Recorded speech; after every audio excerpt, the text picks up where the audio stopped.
गणपतये नमो नमः। श्री सिद्धिविनायक नमो नमः। अष्टविनायक नमो नमः। गणपति बप्पा मोरया। मंगल मूर्ति मोरया। ओम गणपतये नमो नमः। श्री सिद्धिविनायक नमो नमः। अष्टविनायक नमो नमः। गणपति बप्पा मोरया।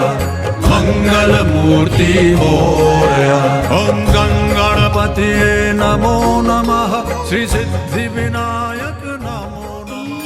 ज्योति परम ज्योति दीप ज्योतिर्जनार्दनः। दीपो हरतु मे पापं। दीप ज्योतिर्नमोऽस्तुते। शुभं करोतु कल्याणम्। आरोग्यं सुखसम्पदः। द्वेषबुद्धिर्विनाशाय आत्मज्योतिर्नमोऽस्तुते। आत्मज्योति प्रदीप्ताय ब्रह्मज्योतिर्नमोऽस्तुते।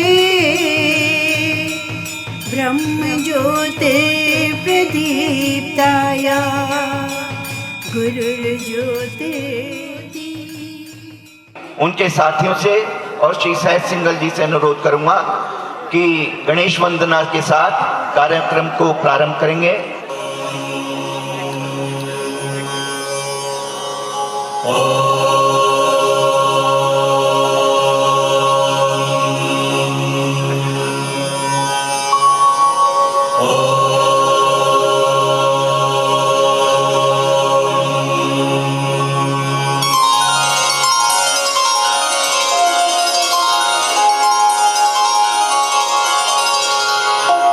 वक्रतुंड महाकाय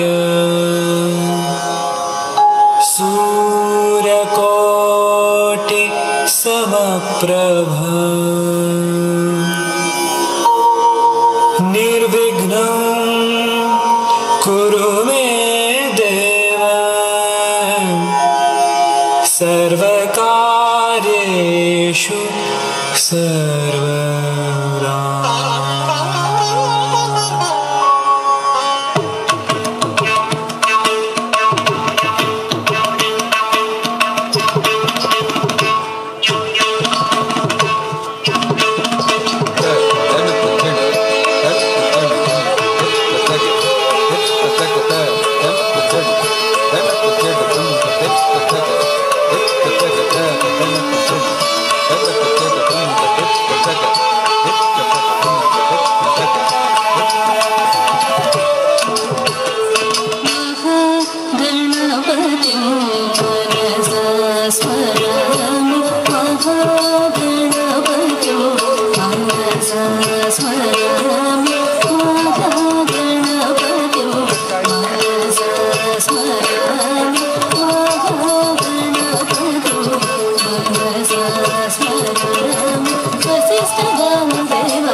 पंडाल की लाइट ऑफ कर दो।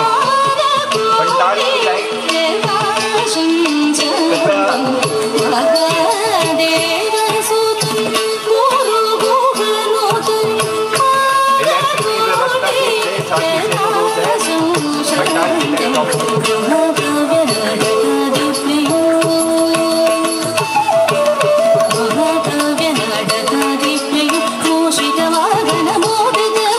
महाकाव्य नाटक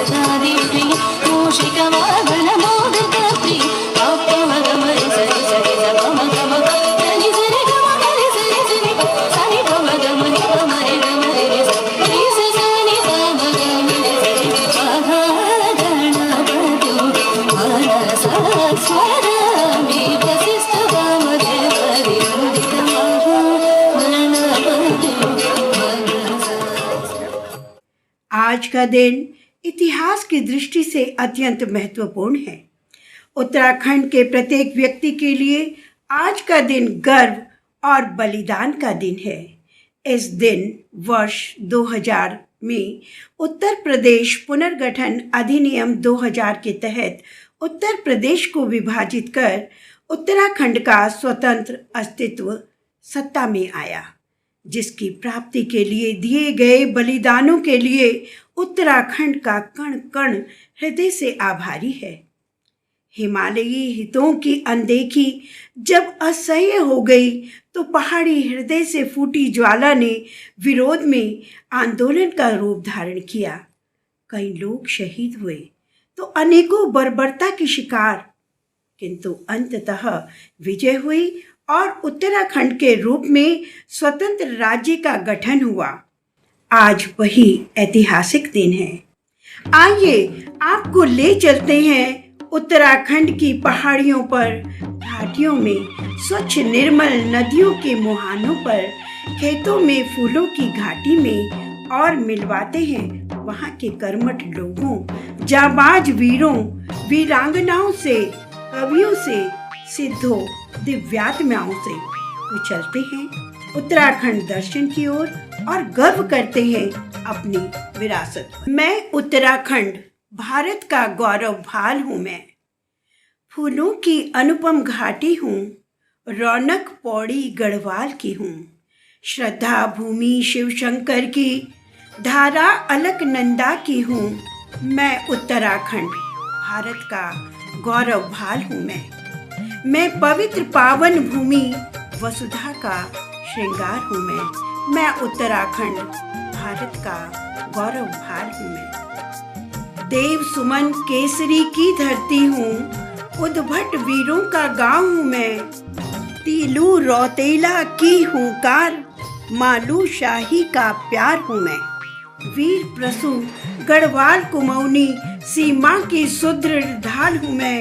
मैं उत्तराखंड भारत का गौरव भाल हूँ। मैं पवित्र पावन भूमि वसुधा का श्रृंगार हूँ। मैं ढोल दमाऊं की थाप हूँ। मैं जागर की दैवीय तान हूँ। मैं हुड़के की बस्ती थाप जहाँ गौरा देवी का गांव हूँ। मैं जहाँ राज जात यात्रा होती बद्रीनाथ का धाम हूँ। मैं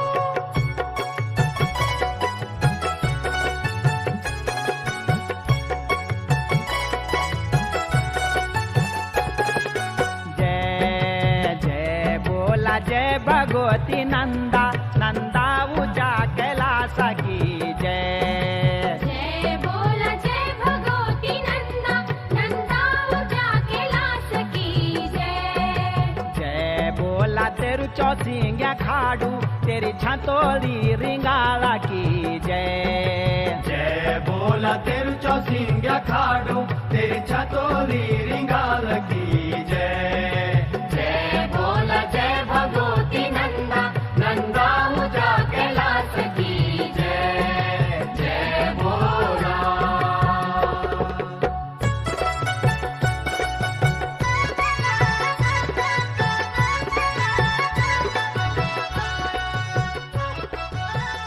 ऊंची पर्वत सुंदर घाटी टेढ़ी मेढ़ी पगडंडी हूँ। मैं उत्तराखंड भारत का गौरव भाल हूँ। मैं पवित्र पावन भूमि वसुधा का श्रृंगार हूँ। मैं मेरा अपना अस्तित्व स्वतंत्र, अब मैं गौरव की परिभाषा हूँ। वेद पुराणों ने गाई वह निर्मल यश की गाथा हूँ। शंकराचार्य की समाधि हूँ। मैं काव्य की बहती धार हूँ। मैं उत्तराखंड भारत का गौरव भाल हूँ। मैं उत्तराखंड भारत का गौरव भाल हूँ। मैं पवित्र पावन भूमि वसुधा का श्रृंगार हूँ। मैं वसुधा का श्रृंगार।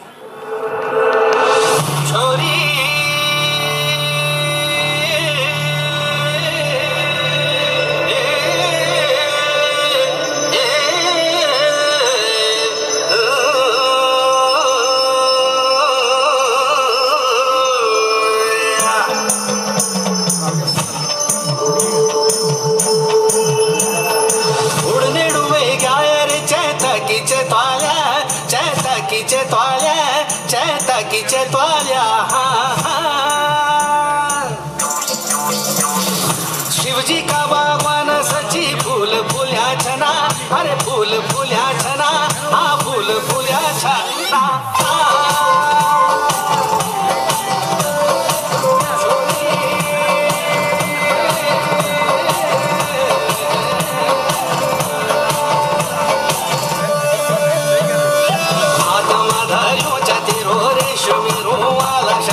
मुंड माधार्यूच्या तिरो घाशी पोगाडूवा मला हात माधार्यूच्या तिरो रेशमी रुमाला सचे मुंड माधार्यूच्या तिरो घासी पोगाडूवा मला रेशमी रुमाला भावरा केले पोथला उडेल्या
डाली डाली फूलों की तुझको बुलाए रे मुसाफिर मेरे उत्तराखंड में बादलों की ओर के ओढ़नी वादियां गीत सुनाए मीठे मीठे मेरे उत्तराखंड में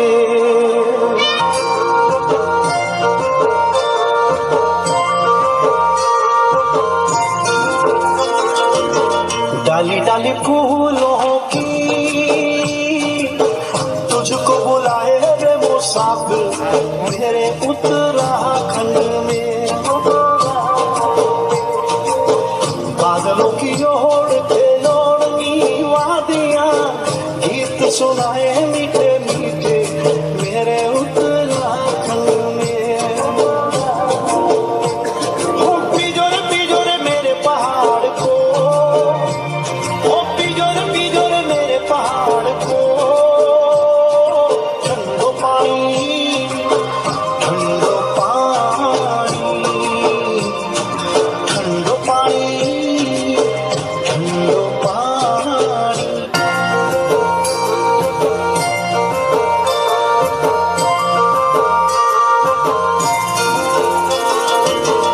डाली डाली फूलों की तुझको बुलाए रे मुसाफिर मेरे उत्तराखंड में बादलों की ओर पे ओढ़नी वादियां गीत सुनाए मीठे मीठे मेरे उत्तराखंड में।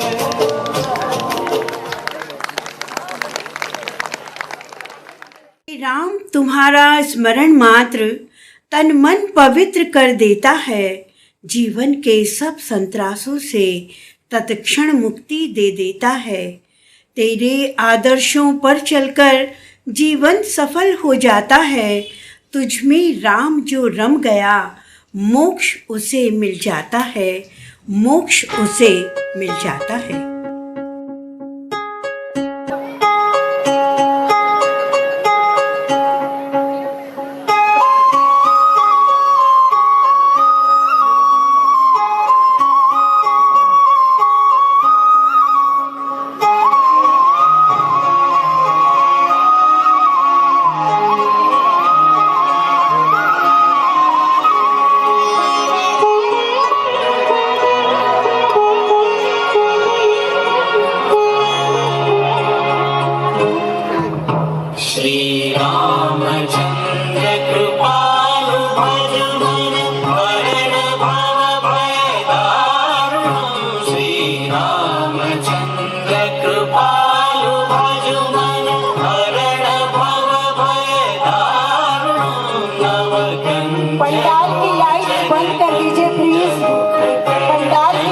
बंद कर दें।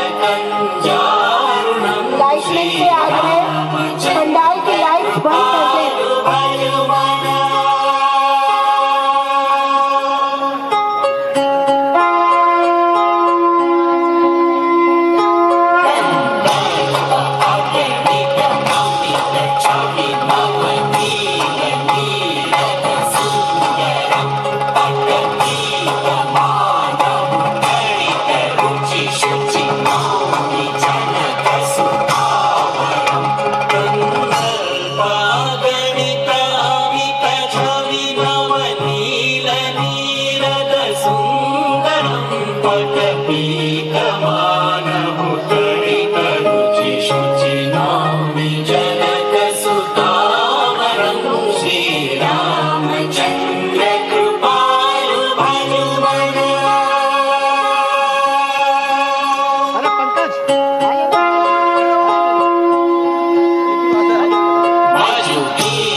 सदियों पूर्व लाइटिंग हो जा रही है, मंच की लाइट अच्छी है, मंच की लाइटिंग। द्वापर युग में सुदूर दक्षिण भारत में महापराक्रमी असुरराज रावण का राज्य था। वह शिव का परम भक्त था। उसने शिव की घोर तपस्या की, अपने 10 शिरों को काटकर शिव को समर्पित कर प्रसन्न किया। प्रसन्न होकर शिव ने उसके 10 शिर अतुलित बल एवं वैभव प्रदान किया। अहंकारी रावण का अब एकमात्र उद्देश्य अपने राज्य का विस्तार और बलपूर्वक सबको अपने अधीन करना था। उधर उत्तर के कौशल राज्य में रघुपुत्र दशरथ की प्रजा फल फूल रही थी। चारों ओर सुख समृद्धि और शांति थी। राजा प्रजा दोनों को बस एक ही दुख था कि राजा के कोई संतान न थी। गुरु वशिष्ठ की आज्ञा से राजा ने पुत्रेष्टि यज्ञ किया। परिणाम स्वरूप राजा की पटरानी कौशल्या ने श्री राम को जन्म दिया। कैकेयी ने भरत और सुमित्रा ने लक्ष्मण और शत्रुघ्न को जन्म दिया। बधाई हो महाराज को, बधाई हो। पूरे नगर में हर्षोल्लास छा गया। घर घर तोरण सजे, मंगल वाद्य बजने लगे। मंगल गीतों की ध्वनि से वातावरण संगीतमय हो गया। अवधपुरी के हर्ष का नहीं है पारावार। जन्मे रघुकुल वंशमणि, श्री राम लियो अवतार।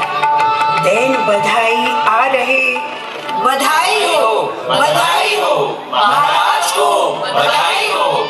दैन बधाई आ रहे, मिल मिल नर और नार, दोनों हाथ लुटा रहे दशरथ मुक्ता मनोहार।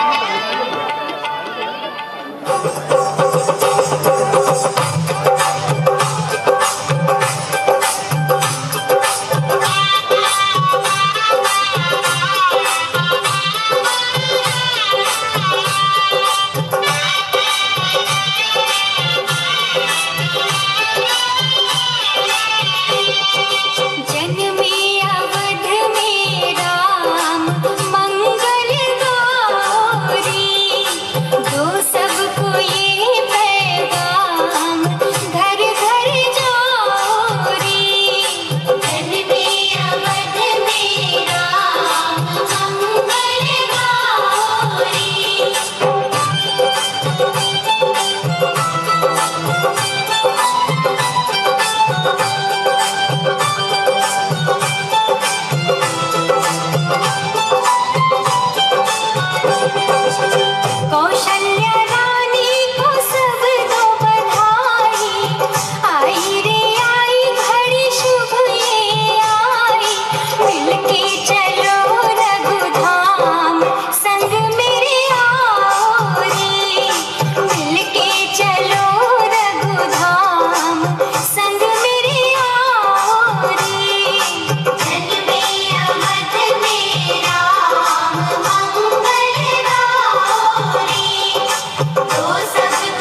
चंद्रमा की बढ़ती कलाओं की भांति चारों राजकुमार बड़े हो रहे हैं।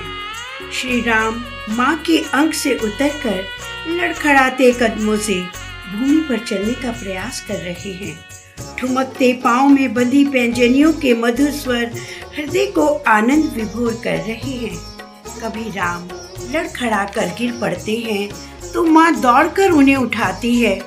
वो आनंद जो हजारों वर्षों के तप से साधकों को नहीं मिलता, वे श्री राम की माताएं सहज पा रही हैं।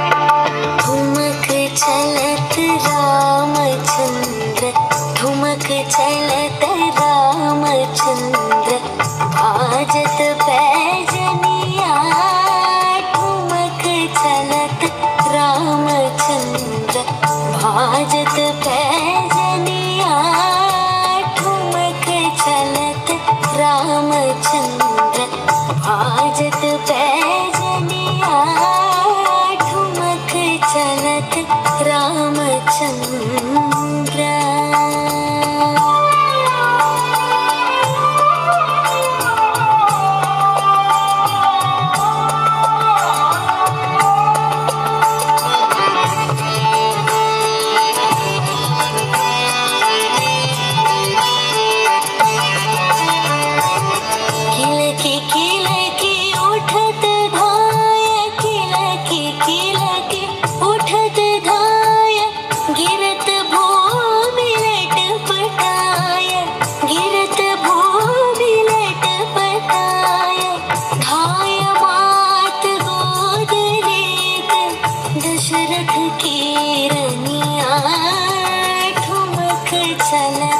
रामचंद्र भाजत पैजनिया, ठुमक चलत रामचंद्र। ठुमकते हुए श्री राम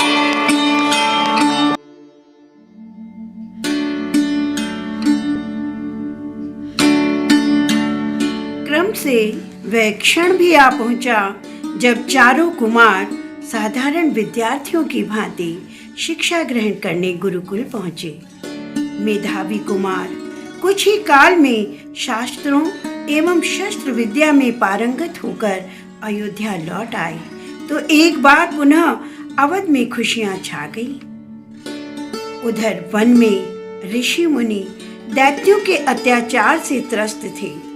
दैत्य उनके यज्ञों की पूर्णता में विघ्न डाल रहे थे, अतः मुनि विश्वामित्र दशरथ के दरबार में आते हैं।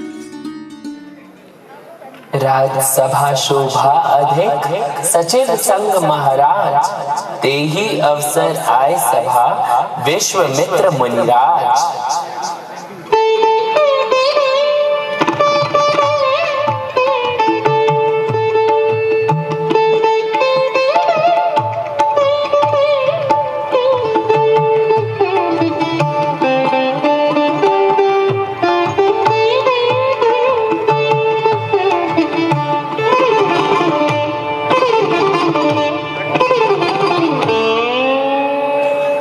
सिंहासन से उठ खड़े नृपवर पुलकित गात, शीश नवा सविनय कहा धन्य हुए हम आज।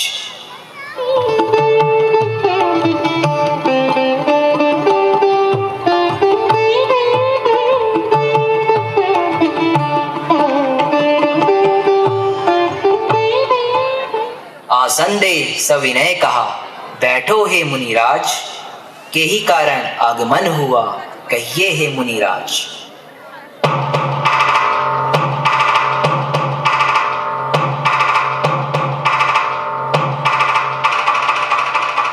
वन में असुरों से सभी त्रस्त है साधु संत, राम लखन को भेजिए रक्षा हित मेरे संग। हे राजन, वन में असुरों ने बहुत आतंक मचाया हुआ है, वे हमारे यज्ञ को अपवित्र कर देते हैं। अतः राक्षसों से यज्ञ की रक्षा के लिए आप राम और लक्ष्मण को मेरे साथ वन भेज दीजिए। हे ऋषिवर, यदि आप राम लक्ष्मण को योग्य समझते हैं तो आपकी आज्ञा शिरोधार्य है। हे रघुवंशमणि राम और लक्ष्मण, वन में राक्षसों से यज्ञ की रक्षा कर ऋषियों का कष्ट दूर करो और स्वधर्म का पालन करो। जो आज्ञा पिताश्री। राम और लक्ष्मण हाथ में धनुष बाण लिए राक्षसों से यज्ञ की रक्षा कर रहे हैं। तभी ताड़का का प्रवेश होता है और राम लक्ष्मण उसका वध कर देते हैं। ताड़का आर्तनाद करते हुए प्राण त्याग देती है।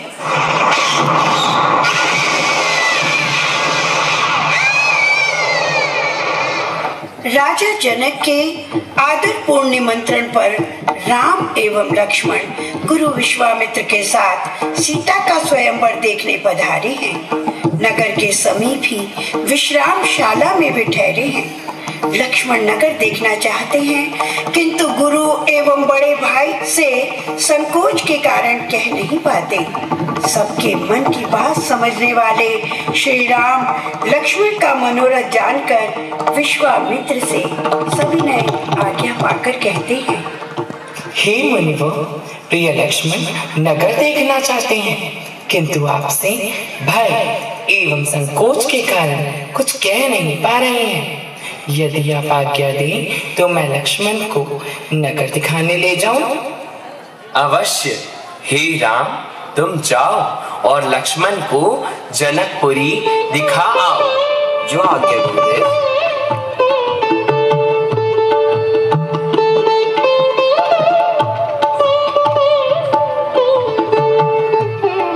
गुरु की आज्ञा पाकर दोनों भाई जनकपुरी देखने चल पड़ते हैं।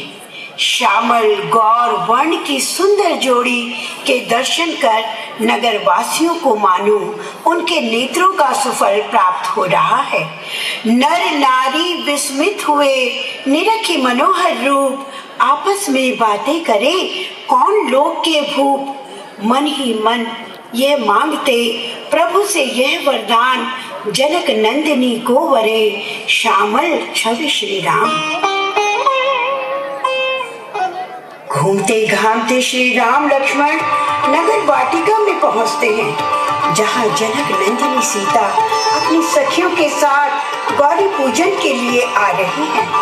सखियां राम लक्ष्मण के अनुपम सौंदर्य को निहार रही हैं और सीता से उनके रूप सौंदर्य का बखान कर रही हैं। मृग पक्षी पुष्प पत्रों को देखने के बहाने जनक नंदिनी की दृष्टि जो ही श्री राम से मिली, वे खड़ी की खड़ी रह गई। सखियां आपस में बात कर रही हैं।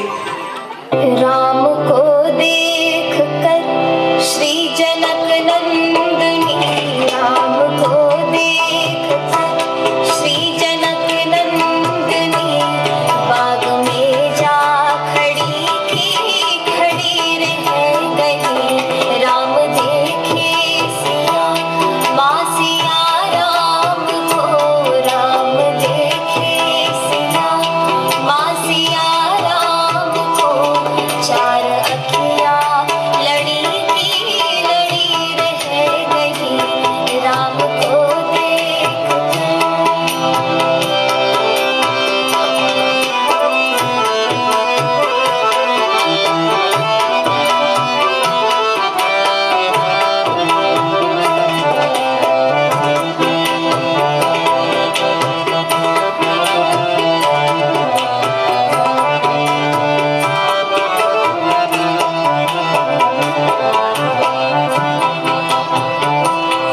सीता मन ही मन माँ गौरा से प्रार्थना कर रही है कि स्वयंवर में श्री राम ही उनके वर बने। प्रसन्न गौरा माँ सीता के मन के भाव को जानकर आशीष देती हैं।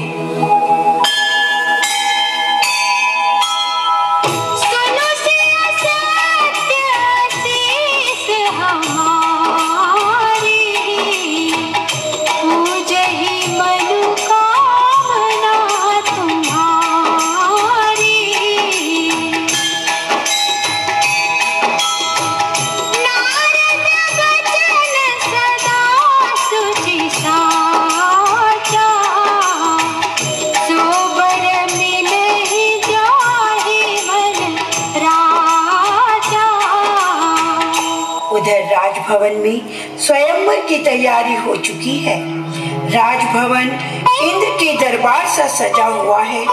दिव्य आसन सजे हैं जिन पर दूर दूर से आए राजा महाराजा विराजमान हैं। सभा के मध्य शिव का वह धनुष रखा है जिसे तोड़ने वाले के गले में जानकी वरमाला डालेंगे। जैसे ही मुनि विश्वामित्र के साथ राम और लक्ष्मण ने राजसभा में प्रवेश किया, सभी राजा ऐसे तेजहीन हो गए जैसे चंद्रमा के उदय होने पर तारों का प्रकाश क्षीण हो जाता है।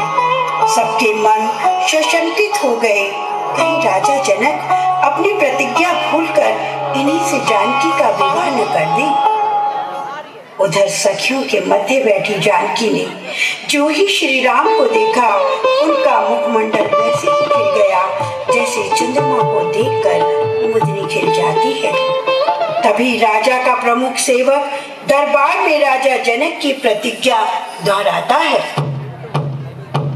स्वयंवर में पधारे सभी राजाओं का महाराजा जनक के दरबार में स्वागत है। जो राजा सभा मध्य में रखे शिव के धनुष की प्रतिंचा चढ़ाकर उसे तोड़ देगा, उसी शूर वीर को जनक नंदिनी सीता वरमाला पहनाएंगी। एक एक कर राजा शिव के धनुष को तोड़ने की असफल कोशिश कर रहे हैं, किंतु धनुष का टूटना तो दूर, वे उसे इंच भर भी हिला नहीं पाते हैं। विश्वास छोड़ते हुए, पसीना पोंछते हुए लज्जित से अपने स्थान को लौट रहे हैं। उधर जनक मन ही मन पछता रहे हैं। उन्होंने व्यर्थ ही सीता स्वयंवर के लिए ऐसी कठोर प्रतिज्ञा ले ली। तिल भर भी न हिला सके नृप कैसे खींचे डोर, जनक हृदय पछताए रहे प्रण काहे लिया कठोर। उचित समय मुनि जान के बोले गिरा गंभीर, उठो राम धनु भंग करो, हरो जनक की पीर। हे राम उठो, शिव के धनुष को भंग कर राजा जनक की चिंता दूर करो। जो आज्ञा गुरुदेव।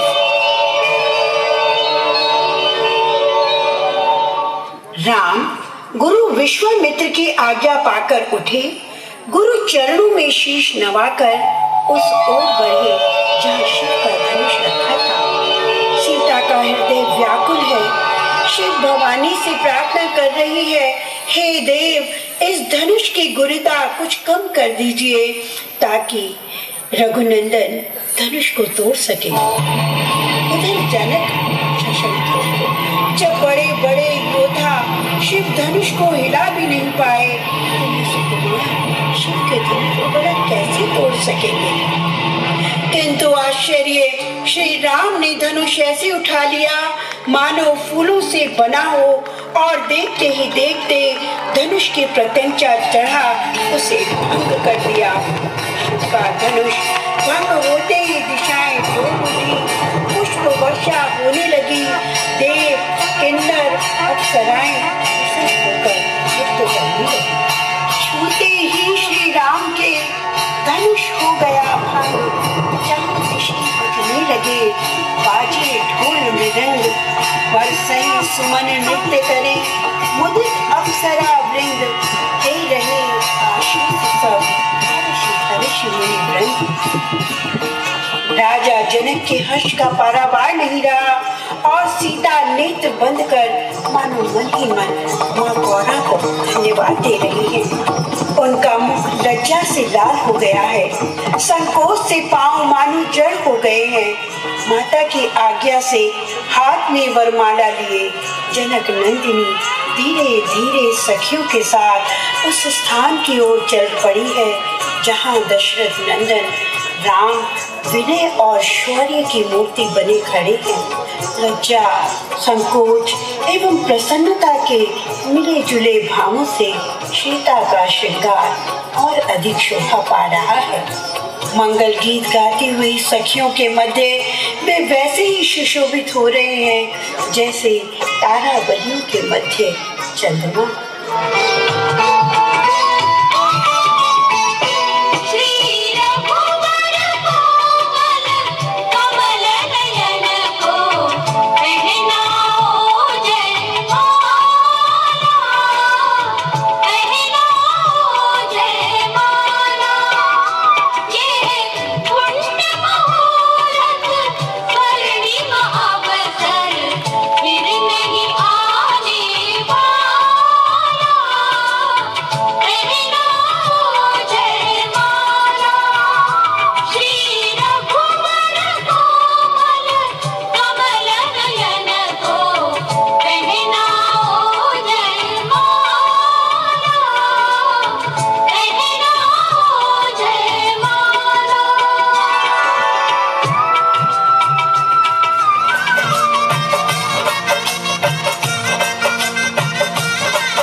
जगत के पालनहारी, राम जी की निकली सवारी, राम जी की लीला है न्यारी न्यारी, निकली सवारी, राम जी की लीला है न्यारी।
वंश के प्रणेता महाराज अग्रसेन का जन्म आज से लगभग 5200 वर्ष पूर्व अश्विन शुक्ल एकम नवरात्र के प्रथम दिन श्री राम के पुत्र कुश की 34वीं पीढ़ी में महाराज वल्लभ सेन एवं रानी भगवती देवी के यहाँ हुआ। महल में बधाई बजने लगी। बधाई हो महाराज को, बधाई हो।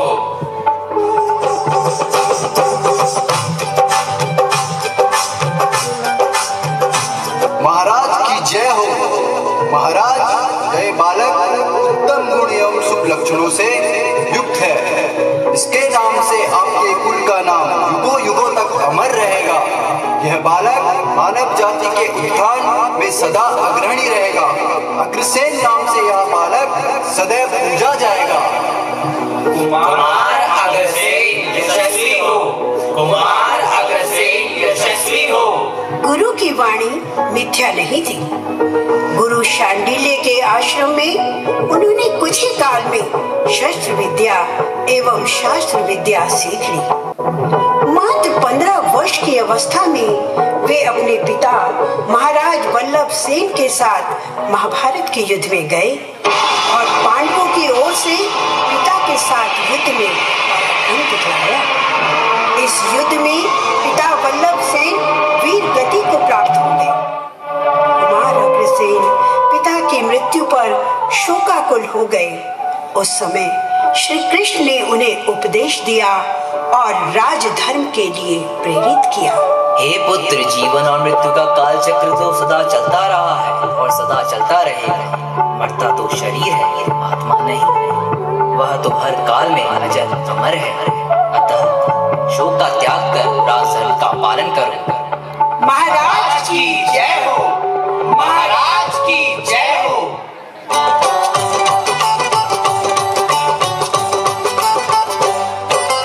आन बान और शान है जो अग्रवाल समाज की, आन बान और शान है जो अग्रवाल समाज की। मिलकर सारे जय बोलो अग्रसेन महाराज की, मिलकर सारे जय बोलो अग्रसेन महाराज की। माँ लक्ष्मी महाराज अग्रसेन की कुल देवी थी।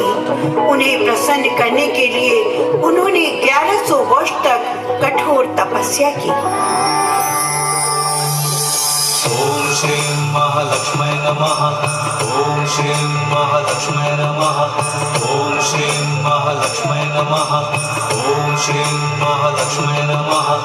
ओम श्री महालक्ष्मी नमः। वत्स उठो, मैं तुम्हारी तपस्या से प्रसन्न हूँ। मैं तुम्हें अक्षय धन ऐश्वर्य का वरदान देती हूँ। महाराज अग्रसेन उदार दयालु वीर एवं प्रजावत्सल थे। उनके राज्य में प्रजा अत्यंत सुखी थी। नाग कन्या माधवी ने जब अपने स्वयंवर में इंद्र को छोड़कर महाराज अग्रसेन का वरण किया उस इंद्र ने राज्य में त्राही त्राही मचा दी। हाहाकार मच गया, राजकोष खोल दिया गया, किंतु यह पर्याप्त नहीं था। मां लक्ष्मी के आदेश पर महाराज अग्रसेन ने नागराज महिरथ की पुत्री से विवाह कर अमोघ शक्तियां प्राप्त की और इंद्र को युद्ध के लिए ललकारा। हे अपनी विनाश लीला को रोक ले, अन्यथा मैं तुम्हारा विनाश करूंगा। मैं तुम्हें युद्ध के लिए ललकारता। हे इंद्र, मेरा सामना कर। भयभीत इंद्र ने राजा के सामने संधि का प्रस्ताव रखा।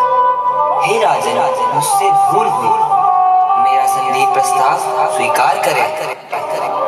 और फिर से राज्य में सुख समृद्धि एवं शांति छा गई। गर्ग मुनि के परामर्श पर महाराज अग्रसेन ने अपने 18 वंश की सिद्धि के लिए 18 महायज्ञ किए। 18वें यज्ञ में लाए गए पशु की आंखों में डर एवं रक्षा याचना का भाव देखकर उनका मन करुणा से भर गया। उन्होंने आदेश दिया, इस पशु को मुक्त किया जाए। आदेश दिया जाता है कि आज से हमारे राज्य में पशु बलि नहीं दी जाएगी। किंतु महाराज, यज्ञों में पशु बलि अनिवार्य है। पशु बलि के बिना यज्ञ पूरा नहीं हो सकता। मैं महाराज अग्रसेन ईश्वर को साक्षी मानकर क्षत्रिय धर्म का त्याग करता हूँ। और इस प्रकार उन्होंने वैश्य धर्म स्वीकार किया।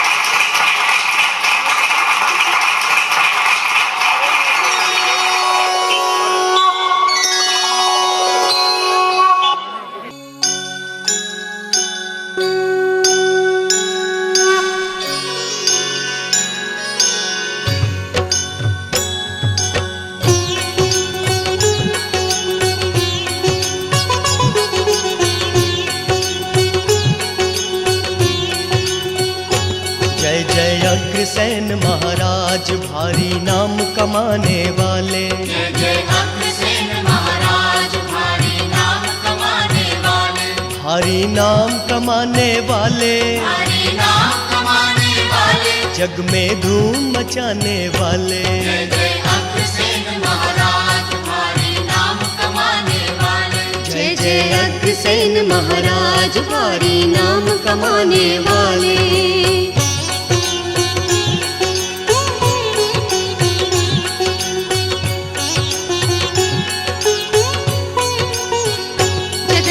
तब था बल का राज, वैश्य का था न कोई सम्मान। जगत में तब था बल का राज, वैश्य का था न कोई सम्मान। संगठन करके उनका, संगठन करके उनका, जगत में मान बढ़ाने वाले। जय जय अग्रसेन महाराज भारी नाम कमाने वाले। जय जय अग्रसेन महाराज भारी नाम कमाने वाले।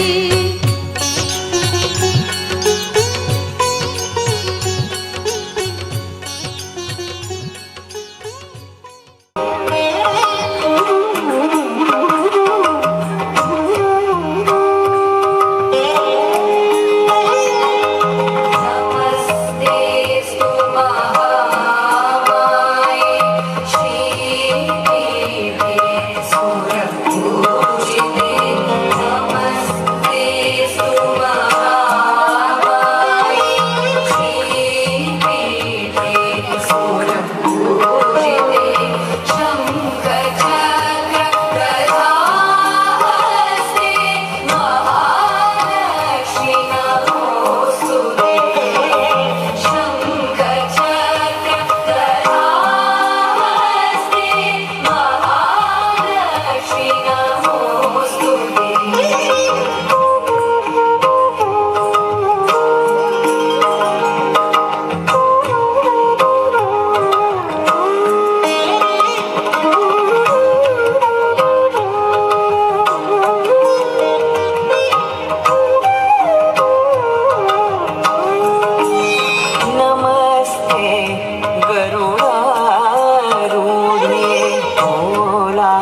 असुर भयंकरी सर्व पाप हरे देवी सर्व पाप हरे देवी महालक्ष्मी नमोस्तुते।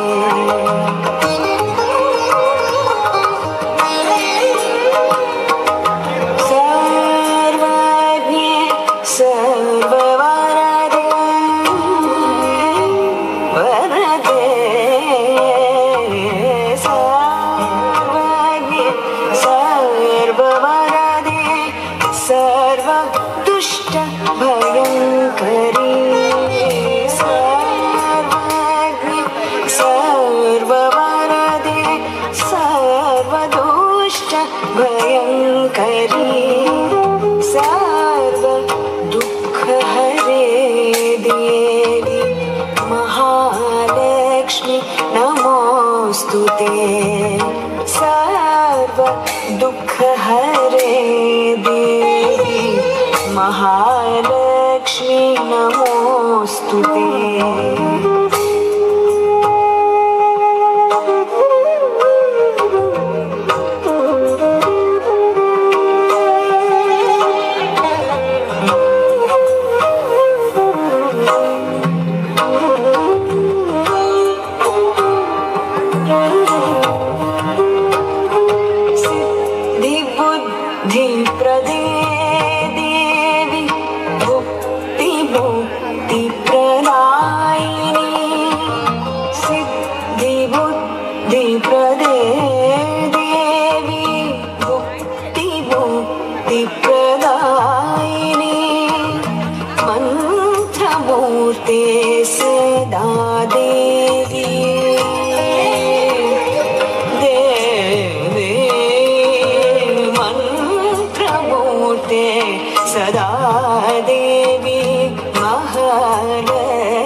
नमोस्तुते मंत्रमूर्ते सदा देवी महालक्ष्मी नमोस्तुते।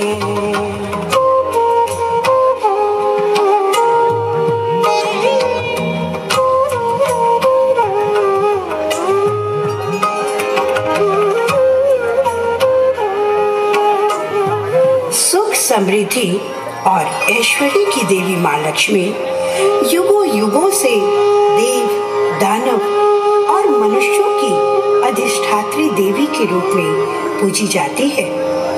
हिंदू पौराणिक कथा के अनुसार देवता और दानव दोनों ही अमर होने के लिए अमृत चाहते थे।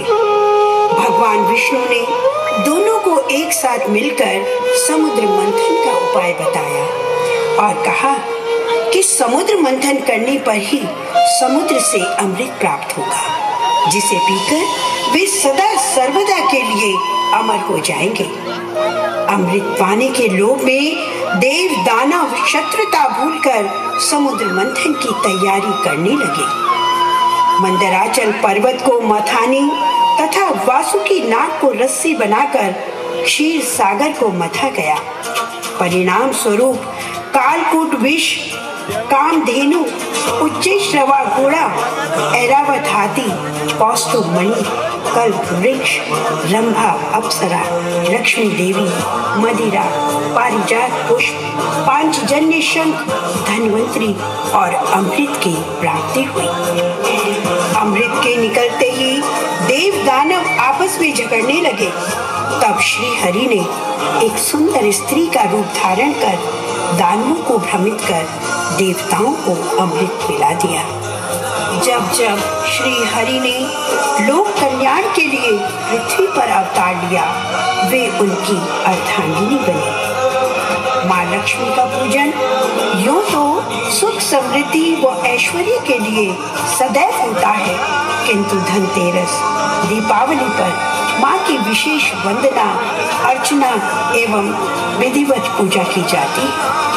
दीप प्रज्वलन कर माँ की आरती की जाती है। आज इस प्रांगण में माता की भव्य आरती होगी और उसकी भव्यता होगी कि सभी लक्ष्मी भक्त बिना किसी अवरोध के एक साथ अपने अपने स्थान पर माँ लक्ष्मी की आरती उतारेंगे। आज इस प्रांगण में साक्षात माँ लक्ष्मी विराजमान हैं और हम सब उनके वंदन को उत्सुक हैं। आरती प्रारंभ होने के साथ सभी अपने अपने स्थान पर माता की भव्य आरती करेंगे। ओम जय लक्ष्मी माता, मैया जय लक्ष्मी माता, तुमको निस दिन सेवत, तुमको निस दिन सेवत, हर विष्णु धाता। ओम जय लक्ष्मी माता, ओम जय लक्ष्मी माता,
सुना